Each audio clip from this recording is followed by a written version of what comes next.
Ya, tiap tahunnya sejak tahun 2006, jamaah asal Aceh yang berangkat via embarkasi Aceh berhak mendapatkan tambahan uang jutaan rupiah.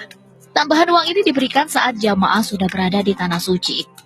Tahun ini diperkirakan tiap jemaah mendapatkan 1.200 rial atau sekitar 4,2 juta rupiah. Uang yang dibagikan tersebut merupakan bagi hasil atas pengelolaan tanah wakaf tokoh Aceh Habib Abdurrahman Al-Habsyi atau Habib Bugak Asy. Tanah itu pun dibangun hotel oleh pengusaha dengan sistem bagi hasil. Dari situlah wakaf untuk jamaah Aceh mengalir tiap musim haji. Wakaf uang adalah wakaf yang dilakukan seseorang, kelompok orang, lembaga atau badan hukum. Jadi boleh institusi dalam bentuk uang tunai, cash wakaf. Termasuk di dalamnya pengertian uang adalah surat-surat berharga. Jadi kalau kita wakaf saham, wakaf reksadana, wakaf sukuk, wakaf apa, itu adalah bagian dari wakaf uang. Wakaf uang hukumnya boleh, wakaf uang hanya boleh disalurkan dan digunakan untuk hal-hal yang diperlukan secara syar'i. Dan yang menarik ini, nilai pokok wakaf uang harus dijamin kelestariannya. Nah, kelestariannya tidak boleh dijual, dihibahkan, atau diwariskan. Cukup menjadi tantangan menarik adalah wakaf mustara. Wakaf mustara itu wakaf yang dimana wakifnya boleh juga mendapatkan manfaat. Jadi bisa wakaf bagi hasil. Nah, kalau udah pola bagi hasil seperti ini, sebenarnya ini wakaf udah hampir sama dengan instrumen investasi, tapi punya kemanfaatan sosial jauh lebih besar. Dari investasi dana wakaf ini, di hasil usaha itu ada beberapa hak. Pertama adalah hak makuf alaih. Kalau di peraturan BWI, makuf alaih ini memiliki hak 50% untuk disalurkan ke makuf alaih. Sementara hak tajir ini hanya 10%. Nah, sisanya 40% di peraturan BWI tahun 2020 itu haknya digunakan untuk cadangan. Proses investasinya seperti ini. Jadi wakif menyerahkan dananya ini bisa dalam bentuk wakaf uang ataupun wakaf aset gitu kan. Terus sifat wakafnya bisa abadi atau sementara. Sementara itu yang tadi wakaf berjangka dikelola oleh najir. Najir fungsinya 3 sebagai manajer investasi. Kalau aset dia sebagai manajer aset, kemudian dia juga sebagai entrepreneur karena dia harus memilih sektor-sektor usaha yang memiliki usaha yang ini. Kemudian semua portofolio investasinya harus disetujui oleh pengawas syariah, DPS. Nah, untuk sektor investasinya juga harus melalui komite investasi. Salah satunya adalah komite manajemen resiko. Bagaimana untuk mitigasi resikonya. Baru diinvestasikan sektor usaha. Untuk investasi sektor usaha, najir tidak perlu mengelola sendiri, tapi bisa bekerja sama dengan mitra pengelola yang memiliki kompetensi di bidang itu.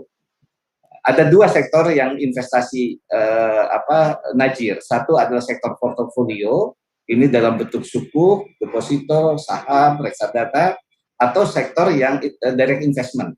Itu bisa untuk properti, bisa untuk pabrik, bisa untuk perdagangan, bisa untuk industri dan lain-lain. Atau infrastruktur seperti jalan tol dan pertanian dan lain-lain. Nah, baru dari hasil usaha inilah dialokasikan untuk mauquf alaih tadi, penerima manfaat. Siapa penerima manfaatnya adalah duafa, yatim piatu, anak terlantar, dai dan lain-lain, termasuk juga untuk keperluan publik. Usaha yang dikembangkan najir harus memberikan 3 hal ya. Pertama, harus mencetak profit sebesar-besarnya, tapi di sisi lain harus memberikan social impact juga yang sebesar-besarnya. Dan satu hal lagi harus sustain, harus sustainability-nya terjaga. Artinya usahanya harus berkelanjutan, termasuk juga aspek lingkungan, alam, dan lain-lain, tidak merusak lingkungan. Nah, yang tepat untuk mengakomodir ini adalah social enterprise, yaitu yang sekarang sedang tren di dunia, yang menjadi tren para orang-orang kaya untuk mengembangkan social enterprise melalui juga lembaga yang seperti lembaga wakaf. Indonesia termasuk negara yang paling dermawan di dunia. Ini saya kira ini hasil survei yang sudah dilakukan pada awal tahun ini ya. Potensi wakafnya menurut BWI ada sekitar 2.000 triliun, potensi wakaf uang 188 triliun. Halal food saat ini produsen ekspornya adalah negara-negara non-muslim. Produsen ekspor terbesar halal food di dunia itu adalah Brasil, kedua Amerika Serikat, ketiga India, keempat keempat Rusia, kelimanya Argentina. Tapi kalau bicara importirnya siapa? Importir halal food itu adalah pertama Saudi Arabia, kedua adalah Indonesia. ketiga Uni Emirat Arab, keempat Malaysia, kelima Mesir. Nah, tantangan-tantangan inilah yang sebenarnya ini potensi yang harus kita kembangkan. Dukungan teknologi informasi akan sangat membantu calon-calon wakif untuk menentukan kemana wakaf akan disalurkan. Jadi nantinya kita akan punya list of portfolio gitu ya, yang sudah kita nilai, kita bina, kita sajikan model investasinya seperti apa, sehingga para calon-calon wakif ini bisa melihat secara langsung, bisa memilih secara langsung, oh ini yang tepat buat saya.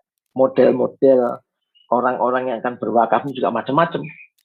Ada yang mau sekaligus, ada yang mau sebagian, sementara, gitu ya. Ada yang ingin di sektor ini, ada yang ingin di sektor ini, ada yang ingin di sektor ini. Nah, ini yang kita akan sajikan. Intinya sih sebetulnya adalah apapun sekarang ini bisa kita lakukan.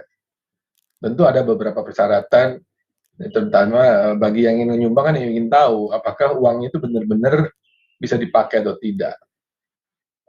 Dipakai sesuai dengan yang dijanjikan atau tidak. Siapa yang mengelola? Manajemennya gimana?